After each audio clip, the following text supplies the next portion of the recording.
할렐루야. 4월 29일 수요일 수요 예배에 참석하신 우리 서일 가족 여러분들을 주님의 이름으로 환영합니다. 코로나19로 인하여서 많이 힘들고 어려운 가운데 계실 줄로 믿는데요. 그 가운데에서도 우리를 지키시고 보호하시는 그 하나님의 은혜와 사랑을 경험하시는 우리의 한날 되어지기를 간절히 바라고 소망합니다. 찬송가 204장 우리 다 함께 찬양하시도록 하겠습니다. 찬송가 204장. 주의 말씀 듣고서 준행하는 자는 반석 위에 터닫고 집을 지음 같아. 비가 오고 물나며 바람 부딪혀도 반석 위에 세운 집 무너지지 않네. 잘 짓고 잘 짓세 우리 집 잘 짓세. 만세 반석 위에다 우리 집 잘 짓세. 주의 말씀 듣고도 행치 않는 자는 모래 위에 터닫고 집을 지음 같아. 비가 오고 물나며 바람 부딪힐 때 모래 위에 세운 집 크게 무너지네. 잘 짓고 잘 짓세 우리 집 잘 짓세. 만세 반석 위에다 우리 집 잘 짓세. 세상 모든 사람들 집을 짓는 자니 반석 위가 아니면 모래 위에 짓네. 우리 구주 오셔서 지은 상을 줄 때 세운 공로 따라서 영영상 벌 주리. 잘 짓고 잘 짓세 우리 집 잘 짓세. 만세 반석 위에다 우리 집 잘 짓세. 아멘. 이 시간 우리가 예배에 앞서서 다 함께 기도하기를 원합니다. 기도하실 때에 하나님 우리에게 오늘도 변함없는 은혜로 부어주시고 늘 주님과 함께 동행하며 주님과 함께 살아갈 수 있는 그런 오늘 한날 되어질 수 있게 해달라고 기도하시고, 또한 기도하실 때 우리 교회를 위하여서, 또한 목사님을 위하여서, 또한 우리 교역자들을 위하여서, 또한 우리 서울교회 하늘 가족들을 위하여서 다 함께 기도하시는 시간 갖도록 하겠습니다. 할렐루야. 하나님 아버지 감사합니다. 하나님 주님께서 아버지 우리를 지키시고 붙들어 주시고 함께하여 주심을 믿습니다. 하나님 코로나19로 인하여서 아버지 많이 힘들고 어려운 가운데 있지만 그 가운데에서도 주님께서 일하시고 역사하시고 붙들어 주심을 믿고 의지하며 나아가오니 하나님 우리에게 새 힘과 새 능력을 허락하여 주시고 주님으로 인하여 우리가 넉넉히 승리하며 나아갈 수 있도록 역사하여 주시옵소서. 하나님 우리 서울교회를 기억하여 주시고 우리 교회가 이 코로나19로 인하여서 모든 시대와 또한 모든 사회가 힘들고 어려운 가운데 있을 때에 하나님 그리스도의 빛과 향기를 낼 수 있도록 하여 주시고, 또한 그것을 넉넉히 감당할 수 있는 은혜로 허락하여 주셨사오니 감사드립니다. 하나님 우리 교회가 세상이 어떠하든지 또한 세상이 어떻게 흘러가든지 그것과는 상관없이 늘 그리스도의 향기를 내는 교회 되어지게 하시고 주님의 마음을 시원하게 드리는 교회 되어질 수 있도록 주님 붙들어 주시옵소서. 우리 세우신 박병기 목사님을 비롯하여서 아버지 모든 교역자들과 또한 아버지 모든 하늘 가족들 기억하시고 붙들어 주시사 정말 주님께서 사랑하시고 주님께서 이끄시고 인도하시는 주의 백성임을, 주의 자녀임을 아버지 인쳐 주시옵소서. 주님 오늘 수요 예배 시작합니다. 마치는 시간까지 함께 하시고 또한 오늘 말씀을 통하여서 주님께서 우리에게 부어주실 은혜를 사모하며 나아갑니다. 감사드리며 이 모든 말씀 우리 주 예수님 이름으로 기도드렸습니다. 아멘. 네, 광고 말씀 잠깐 드리겠습니다. 교회 예배당 공간이 모이는 인원에 비해서 충분히 넓고 마스크 착용, 열 체크, 예배 전후 방역 등의 조치를 충분히 취하는 전제하에 주일 1, 2부 예배를 드리기로 결정하였습니다. 예배에 참여하고자 하시는 분들은 교회에 나오셔서 예배 드리시면 좋을 것 같습니다. 2m 이상 거리를 띄워 앉으실 수 있도록 좌석에 번호를 붙여 두었습니다. 참여하는 인원이 많아지실 경우 안전을 위해 각 부 예배로 인원을 파악하여 분산하는 등의 조치를 취할 계획이고요. 그리고 예배에 참석하시는 분들 같은 경우에는 조금 불편하실 수도 있으시겠지만 번호가 있는 자리에 앉아서 예배를 드려주시면 감사하겠습니다. 노약자 및 기저질환이 있으신 분들은 충분히 주의하며 참석을 자유롭게 선택하실 수 있습니다. 일부 예배, 9시 예배는 상대적으로 인원이 적으므로 나오실 분들은 일부 예배에 나오시면 좋을 것 같습니다. 교회 학교 각 부서는 충분히 주의하는 의미로 현행 영상 예배를 유지하는 한편 부서별로 다시 모여 안전하게 예배드릴 수 있는 계획을 세워 진행할 예정입니다. 자세한 사항은 각 부서 교역자들에게 문의해 주시기 바랍니다. 주일 점심 식사는 당분간 없습니다. 또한 주일 3부 예배와 수요 금요 예배는 충분히 주의하는 의미로 당분간 영상 예배를 유지하도록 하겠습니다. 추후 다시 일정을 공지해 드리도록 하겠습니다. 예배와 공동체, 나라와 이웃들을 위해 불편을 감수하는 것이 참으로 귀한 믿음입니다. 어려운 시간들을 잘 견뎌 주셔서 감사드리고 영상으로 예배 드리는 것이 불편하고 힘드신 분들은 교회에 오셔서 예배 드리셔도 안전하니 주일에 나오셔서 예배 드리시기 바랍니다. 그리고 신방 또는 상담을 원하시는 분들은 교역자실로 신청해 주시기를 부탁을 드리고요. 다른 개인적인 어려움들로 인해 함께 기도하기 원하시는 분들도 기도 제목을 말씀해 주시면 교역자들이 함께 기도하도록 하겠습니다. 그리고 생명의 삶 5월호가 준비되어 있습니다. 필요하신 분들은 교회에 오셔서 가져가시면 되시겠고요. 또 주일날 못 오시는 분들 중에서는 이제 주중에 사무실로 방문하셔서 가져가실 수 있으니 참고하시기를 부탁드립니다.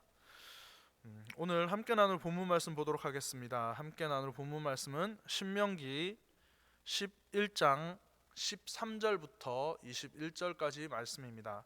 신명기 11장 13절부터 21절까지 말씀입니다. 다 찾으신 줄 알고 우리 함께 한 목소리로 합독하시도록 하겠습니다. 내가 오늘 너희에게 명하는 내 명령을 너희가 만일 청종하고 너희의 하나님 여호와를 사랑하여 마음을 다하고 뜻을 다하여 섬기면 여호와께서 너희의 땅에 이른 비 늦은 비를 적당한 때에 내리시리니 너희가 곡식과 포도주와 기름을 얻을 것이요 또 가축을 위하여 들에 풀이 나게 하시리니 내가 먹고 배부를 것이라. 너희는 스스로 삼가라. 두렵건대 마음에 미혹하여 돌이켜 다른 신들을 섬기며 그것에게 절함으로 여호와께서 너희에게 진노하사 하늘을 닫아 비를 내리지 아니하여 땅이 소산을 내지 않게 하심으로 너희가 여호와께서 주신 아름다운 땅에서 속히 멸망할까 하노라. 이러므로 너희는 나의 이 말을 너희의 마음과 뜻에 두고 또 그것을 너희의 손목에 매어 기호를 삼고 너희 미간에 붙여 표를 삼으며 또 그것을 너희의 자녀에게 가르치며 집에 앉아 있을 때에든지 길을 갈 때에든지 누워 있을 때에든지 일어날 때에든지 이 말씀을 강론하고 또 내 집 문설주와 바깥 문에 기록하라. 그리하면 여호와께서 너희 조상들에게 주리라고 맹세하신 땅에서 너희의 날과 너희의 자녀의 날이 많아서 하늘이 땅을 덮는 날과 같으리라. 아멘. 할렐루야. 코로나19로 인해 모이지 못하다가 지난주에 현장 예배가 재개되었습니다. 우리 교회는 본당이 넓어서 충분한 거리를 두고서 앉아 예배를 드렸습니다. 영상으로만 예배를 드리다가 함께 만나서 예배 드리니 참 좋더라고요. 우리가 다시 함께 모여 예배 드리게 될 그 날을 소망합니다. 전 세계가 코비드-19 이라고 불리는 코로나19로 비상이 걸린 가운데 세계 다른 국가들과 달리 우리나라는 코로나 사태가 진정 국면에 들어섰다라고 이야기를 합니다. 사회적 거리두기, 자가격리, 모임 지양 등과 같은 전염 확산 대응 행동들이 우리나라에서는 잘 지켜졌지만 개인의 자유를 주장하는 유럽의 선진국들에서는 잘 지켜지지 않는다는 뉴스를 접했습니다. 그러면서 먼저 민주주의를 시작한 유럽의 국가들보다 이제 70여 년 정도밖에 되지 않은 우리나라의 민주주의와 시민의식이 더 성숙되었다는 이야기도 들었습니다. 국민의 한 사람으로서 어깨가 으쓱해지지 않을 수 없는 이야기인 것 같습니다. 유럽의 여러 국가들과 미국 그리고 우리나라를 보면 오늘날의 경제 성장과 정치적 안정과 시민의식이 형성되는데 교회의 역할이 크다고 이야기합니다. 실제로 선진국이라 불리는 국가들 대부분이 기독교 혹은 카톨릭이 주류인 것은 맞습니다.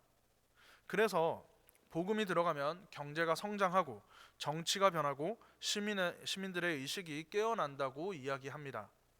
그런데 문제는 그렇게 성장한 국가들이 약속의 땅에 들어갔다라고 생각되는 그런 국가들에게서 기독교가 예전과 같은 선한 영향력을 더 이상 미치지 못한다는 것이 문제입니다. 복음과 교회로 인해 경제가 성장하고 정치의식과 시민의식은 성장했지만 더 이상은 복음이 교회가 필요 없는 것 같은 모습입니다.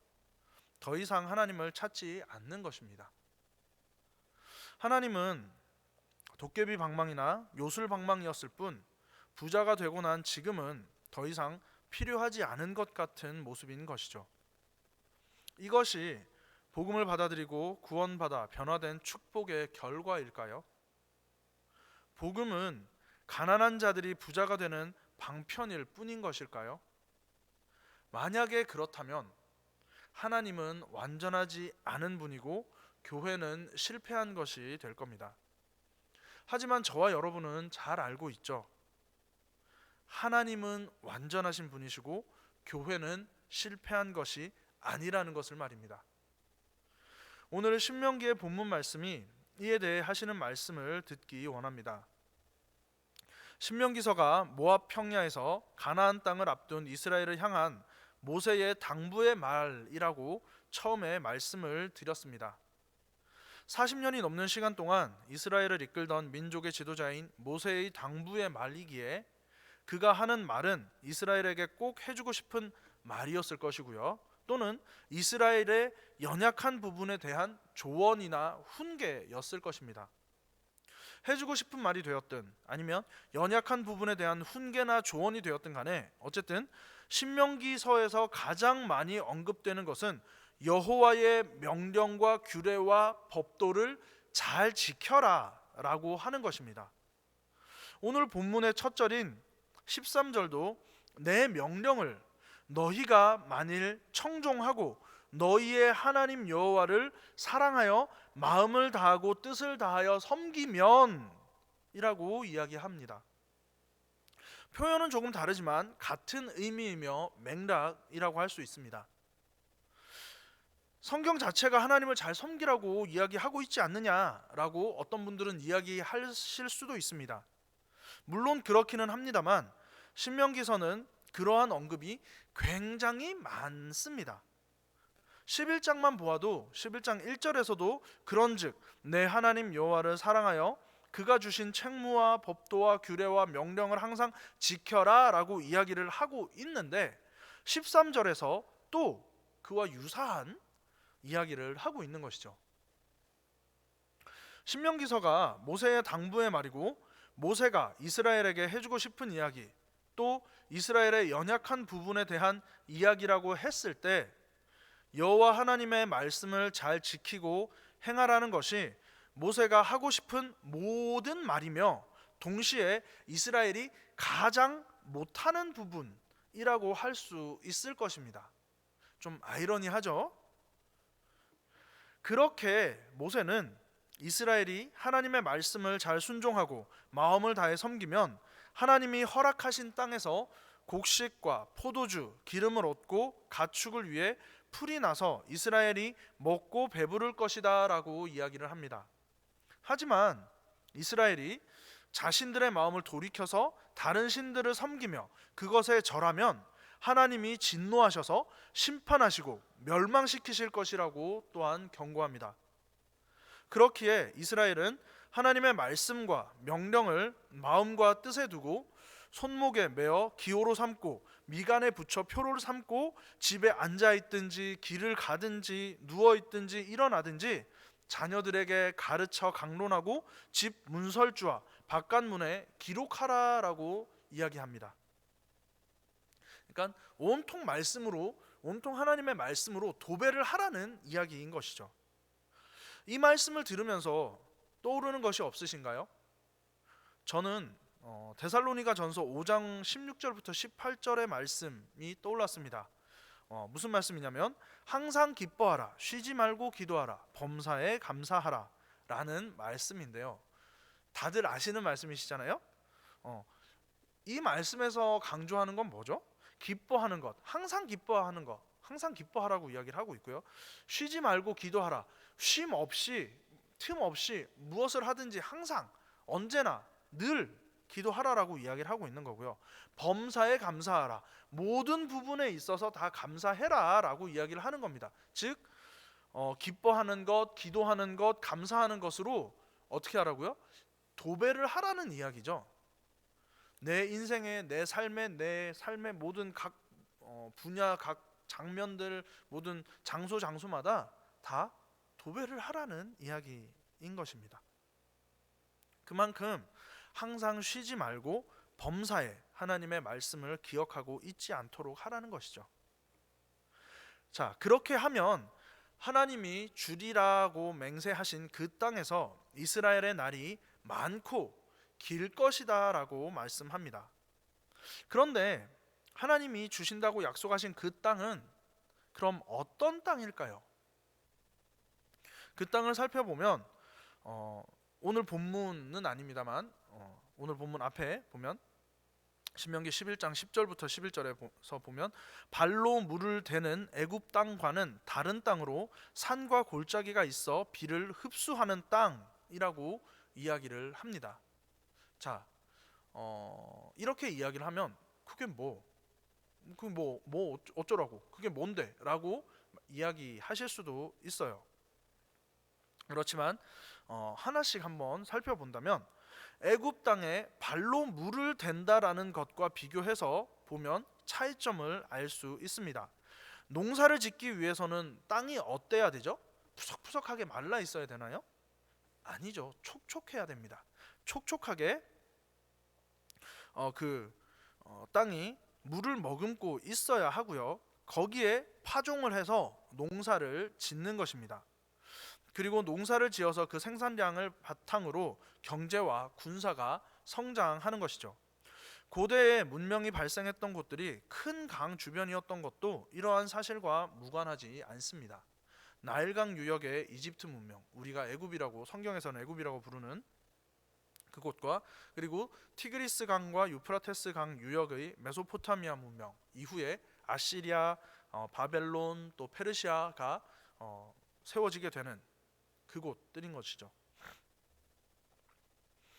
그런데 이스라엘이 들어갈 그 약속의 땅은 말로는 젖과 꿀이 흐르는 땅이라고 이야기를 하지만 말씀을 보니까 뭐라고 하고 있죠? 그 땅은 비를 흡수하는 땅이라고 이야기를 하고 있습니다. 즉 이 말은 농사를 짓기에 적합하지 않은 땅이다라는 것입니다. 그러면 이스라엘은 하나님께 속은 걸까요? 아닙니다. 그 땅은 젖과 꿀이 흐르는 땅이 맞습니다. 창세기 46장 32절부터 34절의 말씀처럼 이스라엘은 목축하는 목자들인 거죠. 즉 유목민족인 것입니다. 가나안 땅은 산과 골짜기가 있어 물을 흡수하는 땅이라 농사를 짓기에는 적합하지 않지만 소와 양과 가축들이 풀을 뜯어 먹기에는 좋은 환경이었던 것입니다. 우리나라의 강원도를 생각해 보시면 이해가 빠를 것 같습니다. 산과 골짜기가 많은 강원도에서는 농사도 농사지만 목축이 잘 되죠. 다들 아시죠? 또 가나안 땅이 있는 곳은 아래로는 아프리카 대륙이 있고요. 이집트가 있는 아프리카 대륙이 있고, 동쪽으로는 아까도 말씀드렸지만 우리가 중동이라고 부르는 지역이 있습니다. 자, 중동 하면 뭐가 떠오르시죠? 석유, 이슬람교 등등이 떠오르실 수 있습니다. 그런데 저는 사막이 떠오릅니다. 더운 날씨. 사막은 덥고 건조하죠. 더운 여름을 대표하는 과일이 뭐가 있죠? 수박입니다. 네, 수박 엄청 좋아하는데, 네, 수박이 맛이 있고 고당도이기 위해서는 여름이 어때야 될까요? 많이 더워야겠죠. 많이 덥고 그 더위로 인해서 수박의 당도가 올라가서 맛있는 수박이 되는 것입니다. 이처럼 가나안 땅은 날씨가 더워서 무화과와 포도와 같은 작물들의 당도가 높고 벌들이 그 고당도의 작물들로부터 꿀을 풍부히 생산하는 환경을 가지고 있습니다. 젖과 꿀이 흐르는 땅이라는 말이 이제 이해가 되시나요? 젖이 흐른다라는 것은 목축을 할 수 있는 목초지가 있다라는 이야기인 것이고요. 또한 꿀이 흐른다라는 것은 고당도의 작물들로 인해 실제로 당도 높은 꿀이 있다라는 이야기입니다. 즉 가나안 땅은 농사를 짓기에는 적합하지 않지만 목축하는 이스라엘에게는 적합한 환경이었던 것입니다. 이러한 가나안 땅을 12절에서는 내 하나님 여호와께서 돌보아 주시는 땅이라고 표현합니다. 오늘 말씀 제목이죠. 그리고 연초부터 연말까지 내 하나님 여호와의 눈이 항상 그 위에 있느니라 라고 이야기합니다. 돌보기 위해서는 눈을 떼면 될까요? 안 될까요? 안 되죠. 그래서 돌보기 위해서 여호와께서 항상 눈을 떼지 않고 항상 지켜보는 곳이다라고 이야기를 하는 것입니다. 자, 그렇다면 하나님이 돌보아 주시는 땅, 그의 눈이 항상 있다라는 것은 무슨 의미일까요? 무엇일까요? 자, 첫 번째로 14절을 보시면 이른 비와 늦은 비를 적당한 때에 내리신다라는 것입니다. 이른 비와 늦은 비. 여기에서 이르다 그리고 늦다라는 것은 일종의 서비스와 같은 개념이라고 말씀드릴 수 있을 것 같습니다. 즉 원래 있던 게 아니라 서비스로 더 주어지는 것이라는 의미인 것이죠. 가나안 땅은 우리나라와 달리 건기와 우기로 나뉩니다. 우기 때는 지중해 해상풍이 불어와서 시원하고 공기 중에 습기가 있습니다. 가나안 땅의 우기는 10월 말 11월 초에 시작해서 다음 해 2월에서 3월 정도에 끝나는데요. 약 한 4개월에서 5개월 정도 우기가 유지가 되는 것이죠. 이때 가나안 땅에서는 농사를 지을 수 있는 시기입니다. 그리고 이때 보리를 비롯한 작물들을 심고 거둡니다. 건기는 3월, 4월부터 시작해서 그해 10월, 11월까지 약 7에서 8개월 정도 되는데, 동쪽의 사막과 광야에서 불어오는, 아까 말씀드렸죠, 중동 있는 사막이 있는 그쪽, 더운 그쪽에서 사막과 광야에서 불어오는 대륙풍으로 인해서 비는 없고 덥고 건조한 그런 시기입니다. 이때는 무화과나 포도를 심어서 경작을 합니다. 아까 말씀드린 수박처럼 고당도가 되어지는 것이죠. 가나안 땅에서는 10월 말에서 11월 초에 우기가 되면서 파종을 하는데, 파종을 하기 위해서는 땅이 물기를 머금고 촉촉해야 합니다. 이른 비란 우기가 되기 1주나 2주 전에 내리는 비로, 이른 비가 오면 파종을 평소보다 더 일찍 할 수 있겠죠. 우기가 끝나는 2월, 3월에 우기 때 심었던 작물들을 수확을 하는데요.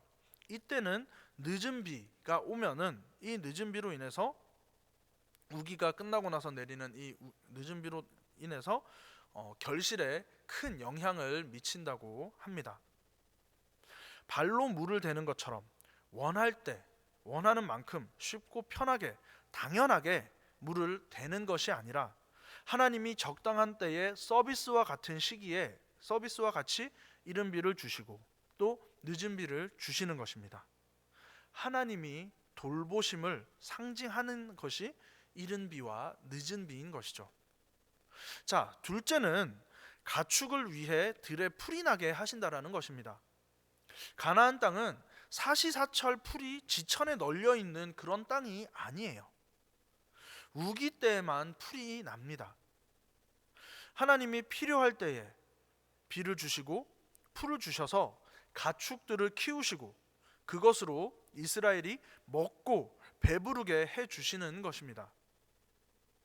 우기 때는 풀이 가나안 땅 전체에 나 있지만 그래서 아무 곳이나 가서 그 풀을 뜯어 먹을 수 있겠지만 우기가 지난 건기가 되면 상대적으로 서늘한 북쪽 지역에서만 풀이 나기 때문에 목자들은 가축들을 이끌고 북쪽의 서늘한 지역으로 풀을 찾아가서 가축들을 먹여야 합니다. 양들이 알아서 풀을 찾아가는 것이 아니라 또 풀이 마르고 닳도록 지천에 널려 있어서 마구 먹는 것이 아니라 목자가 풀 있는 곳을 찾아서 양들을 인도하고 돌보아야 하는 것이죠. 이와 똑같습니다. 하나님이 이스라엘을 이처럼 돌보아 주신다라는 말입니다. 셋째는 하나님이 하늘을 닫으시면 비가 내리지 않는다라는 것입니다. 비가 내리지 않으면 어떻게 되죠?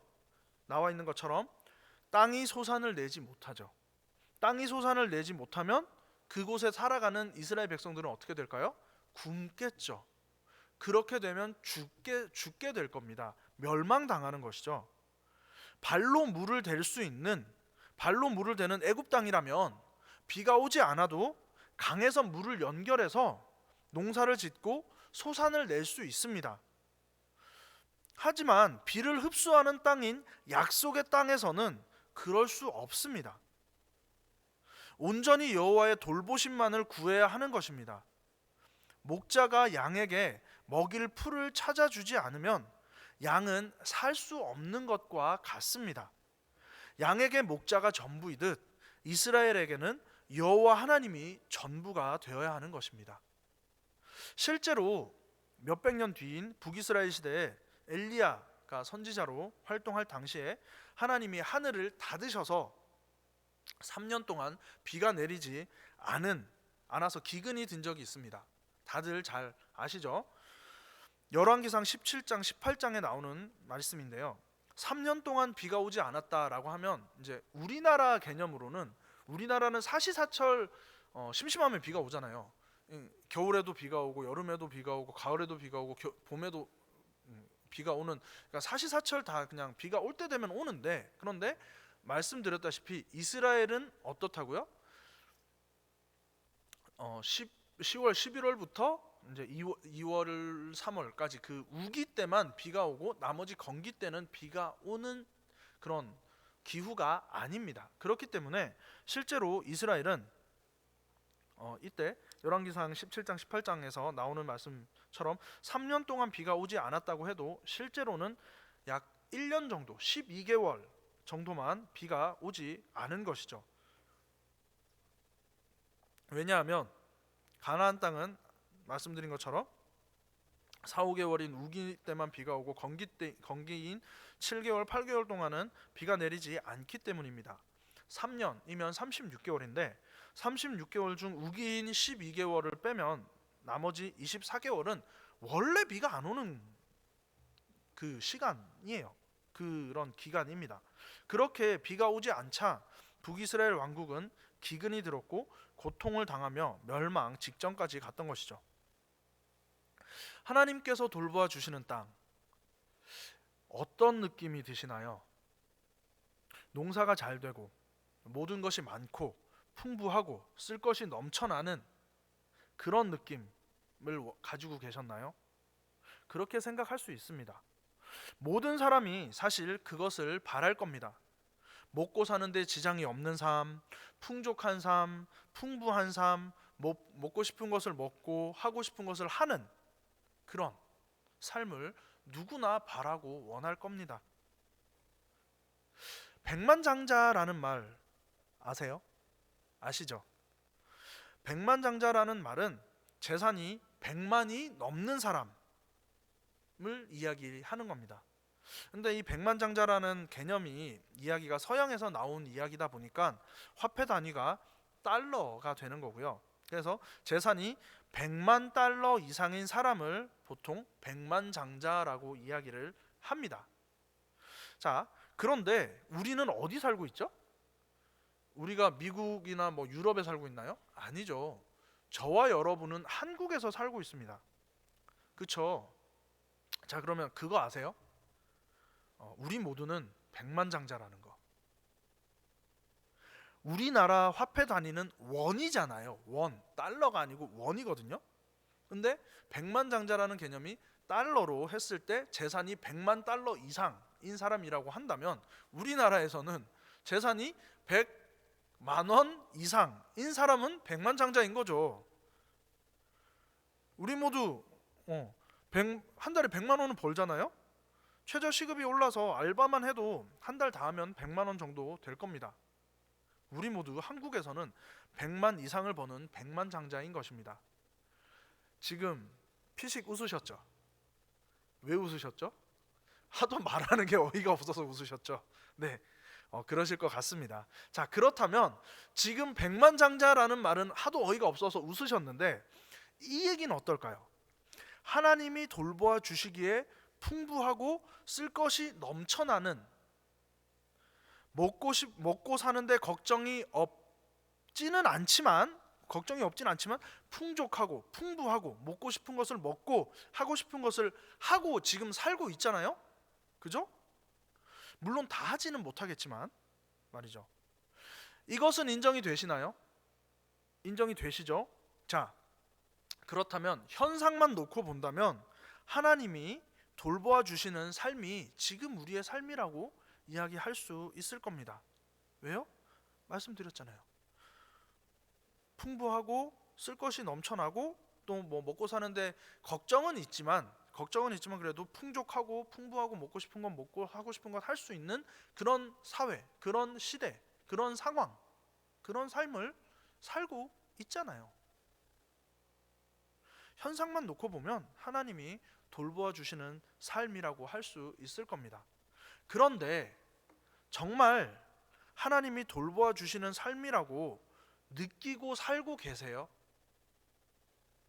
이렇게 물어보면 많은 분들이 하고 장고에 들어가실 수도 있습니다만 다시 한번 여쭤볼게요. 만족하세요? 지금 삶에? 아닐 겁니다. 그렇죠? 뭐가 부족해도 부족하고 뭐가 모자라도 모자르고 무슨 문제가 있어도 문제가 있고 이 하나의 문제가 해결되면 또 다른 문제가 있고 그런 삶이 우리의 삶이에요. 그죠?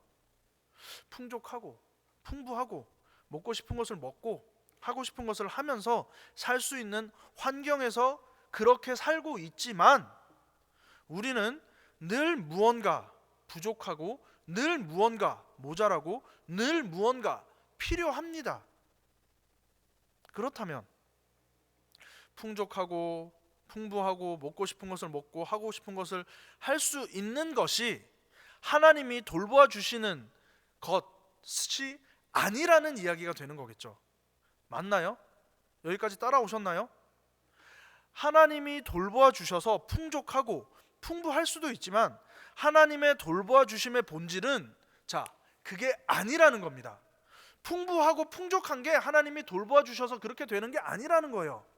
그렇게 될 수도 있지만 그게 본질이 아니라는 겁니다. 오히려 풍족하고 풍부한 것만 놓고 생각을 한다면 하나님이 돌보아 주시는 땅, 산과 골짜기가 있어서 물이 흡수되는 땅이 아니라 발로 물을 대는 애굽 땅에 더 가깝다고 할 수 있을 겁니다.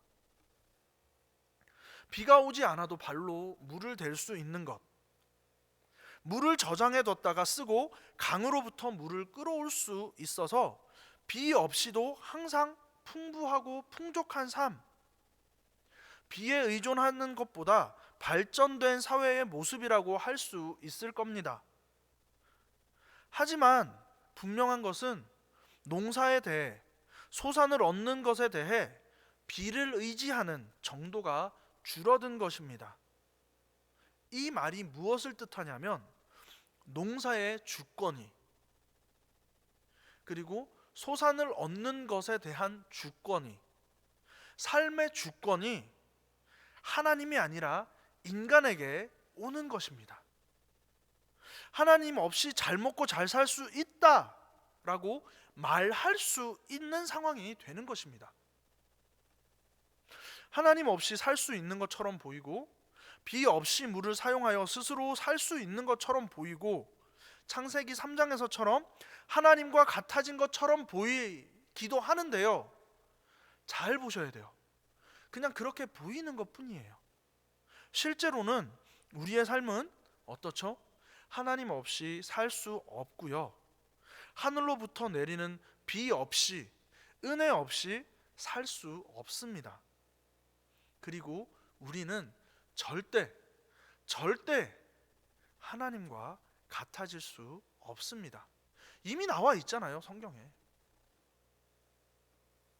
하나님을 부정하고 스스로가 주인이 되면 잘 살 줄 알았지만 이미 답을 알고 있는 것처럼 그것은 죄입니다. 비에 의존하지 않고 스스로 물을 대어 스스로 풍족하게, 풍부하게 돈을 벌고 저축을 하고 집을 사고 차를 사고 통장 잔고가 빵빵하게 있으면 잘 살고 좋을 것이라고 생각하지만 그것이 죄입니다. 서론에서도 말씀을 드렸듯이 현대 사회를 보십시오. 유럽의 국가들과 미국과 우리나라를 보십시오. 복음으로 인해서, 기독교로 인해서 잘 살게 되었다라고 말들을 합니다. 그리고 실제로 잘 삽니다. 그죠? 발로 물을 대는 것처럼 풍족하게, 풍부하게 삽니다. 하지만 그렇게 사는 그 가운데 하나님은 어디 계신가요?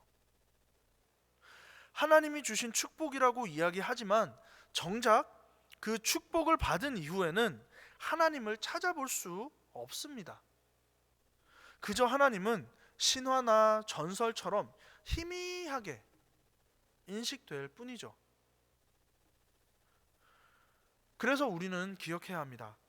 하나님이 이스라엘에게 주신 땅은 발로 물을 대는 애굽 땅이 아니라 산과 골짜기가 있어서 비를 흡수하는 땅이라는 것을, 하나님이 주신 땅은 풍족하고 풍부하고 떵떵거리며 잘 살 수 있는, 잘 사는 그런 땅이 아니라 여호와의 눈이 항상 머무는, 하나님이 돌보아 주시는 땅이라는 것을,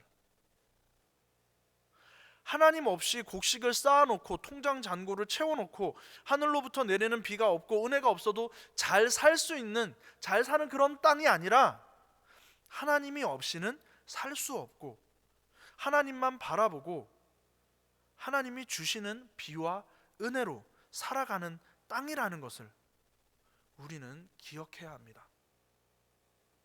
하나님이 우리에게 주시는 땅도 하나님 없이 살아가는 땅이 아니라 하나님 없이는 살 수 없는 땅, 좋은 직장과 높은 연봉을 바라보고 사는 땅이 아니라 하나님만 바라보고 사는 땅, 통장 잔고와 좋은 집과 차의 은혜로 사는 것이 아니라 하나님이 주시는 은혜로 살아가는 땅입니다. 하나님이 주인 되시는 땅, 그 땅이 하나님께서 우리에게 주시겠다고 하셨던 약속의 땅입니다. 우리 서울교회 가족 여러분들, 하나님이 초청하시는 그 약속의 땅에 기꺼이 들어가시겠습니까? 기도하겠습니다. 오늘 말씀을 기억하면서 기도하길 원합니다. 하나님의 돌보심을 구하는 우리가 되게 해달라고 기도할 텐데요, 우리가 하나님이 우리를 돌보아 달라라고 기도할 때 기억해야 할 것은 하나님이 돌보신다라는 말의 뜻을 잘 알고서 기도해야 합니다. 하나님 없이는 살 수 없다는 말이고요. 하나님만 바라본다는 말이고요. 하나님이 주인이 된다는 말입니다. 이것을 바르게 알고 진정으로 하나님의 돌보심을 구하는 우리가 되게 해달라고 기도하시겠습니다. 다 함께 기도하겠습니다. 오 할렐루야. 하나님 아버지 감사드립니다. 하나님, 우리가 언제나 입버릇처럼 또한 언제나 늘상 하는 말처럼 우리가 하나님 우리를 지켜달라고, 하나님 우리를 돌보아 달라고, 하나님 우리를 보호해 달라고 기도합니다. 그런데 그 기도의 진정한 의미는, 진정한 뜻은 하나님이 우리를 돌봐 주셔서 우리가 잘 살고 빵빵하게 잘 살고 풍족하게 풍부하게 잘 사는 것을 이야기를 하는 것이 아니라 우리가 하나님 없이는 살 수 없다라는 말이 되는 것이고, 하나님만 바라본다는 것이고, 또한 하나님이 우리의 주인이라는 것입니다. 하나님, 그 말씀을 기억하고 그것을 기억하고 우리가 주님께 나아갈 수 있는 그러한 주의 백성들 모두 되어질 수 있도록 주님 붙들어 주시옵소서. 하나님 감사드립니다. 두 번째로 기도하길 원합니다. 두 번째로 기도하기 원하는 것은 하나님이 우리를 돌보실 때 적당한 때에 이른 비와 늦은 비를 내려주시고 가축을 위한 풀을 주시고 충분한 소산을 허락하여 주셔서 약속하신 땅에서 우리의 날이 길게 해달라고 기도하시겠습니다. 또 우리 교회와 우리 목사님과 교역자들과 장로님, 권사님, 그리고 구역 리더들, 우리 성도님들의 가정과 청년들, 청소년들, 어린이부 자녀들까지 그 모든 이들에게 이른 비와 늦은 비를 내려주시고 또한 풀과 충분한 소산을 허락해 달라고, 그래서 정말 주님께서 부어주시는 그 은혜와 그 비로 살아갈 수 있는 우리 서울교회 모든 가족들 되어질 수 있게 해달라고 기도하시겠습니다. 할렐루야. 하나님 아버지 감사드립니다. 하나님께서 우리를 돌보실 때에 하나님 주님께서 말씀하시고 약속하셨던 것과 같이 이른 비와 늦은 비를 우리에게 내려주시고 또한 가축을 위한 풀을 허락하여 주시고 또한 충분한 소산을 우리에게 주셔서 약속하신 땅에서 주님께서 두신 우리의 삶의 환경 가운데서, 삶의 현장 가운데서 우리의 날이 길도록, 우리의 날이 많을 수 있도록 주님 역사하여 주시옵소서. 하나님, 또한 기도하는 것은 우리 서울교회가 서울교회와 또한 우리 박병기 목사님과 우리 교역자들과 또한 중직들, 장로님, 권사님들, 집사님들, 그리고 구역 리더들, 그리고 우리 성도님들과 청년들, 청소년들, 어린이부 자녀들까지 모두에 이르기까지 하나님 주님께서 부어주시는 그 은혜와 주님께서 부어주시는 그 이른 비와 늦은 비와 또한 들의 풀들과 또한 소산들이 가득하기를 간절히 바라고 원합니다. 그래서 그것을 통하여서 잘 살아갈 수 있는, 넉넉히 살아갈 수 있는 우리가 되어지게 하시고 정말 늘 주님과 함께 동행하며 승리하며 살아갈 수 있는 우리 서울교회 가족들 모두 되어질 수 있도록 주님 붙들어 주시옵소서. 아버지 감사드립니다. 사랑의 하나님 아버지, 우리를 돌보아 주시는 하나님의 은혜에 감사드립니다. 우리가 발로 물을 대는 애굽 땅보다 하나님이 돌보아 주시는 약속의 땅을 더 사모하게 하시고 주님만을 바라보고 주님과 함께 살고 주님이 주인이 되시는 그런 삶을 살게 하시옵소서. 그것을 위해서 우리가 주의 말씀을 늘 묵상하게 하시고 그 길에서 떠나지 않게 하시옵소서. 항상 주님과 동행하게 하시옵소서. 감사를 드리며 이 모든 말씀 우리 주 예수 그리스도 이름으로 기도드렸습니다. 아멘. 주기도문으로 예배를 폐하도록 하겠습니다. 하늘에 계신 우리 아버지여, 이름이 거룩히 여김을 받으시오며 나라 임하옵시며 뜻이 하늘에서 이루어진 것 같이 땅에서도 이루어지이다. 오늘날 우리에게 일용할 양식을 주옵시고 우리가 우리에게 죄 지은 자를 사하여 준 것 같이 우리의 죄를 사하여 주옵시고 우리를 시험에 들게 하지 마옵시며 다만 악에서 구원하옵소서. 대개 나라와 권세와 영광이 아버지께 영원히 있사옵나이다. 아멘.